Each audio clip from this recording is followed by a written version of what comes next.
यो के अरे शिवपुरीको डाँडा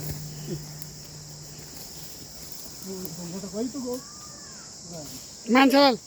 तल मान्छेलाई लाग्ला क्या फेरि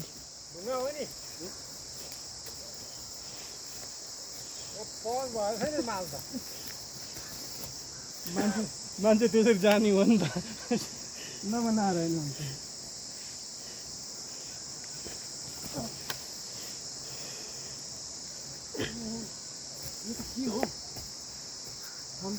होइन त्यो ढुङ्गा हो क्या होइन यस्तो फर्किने ढुङ्गा हुन्छ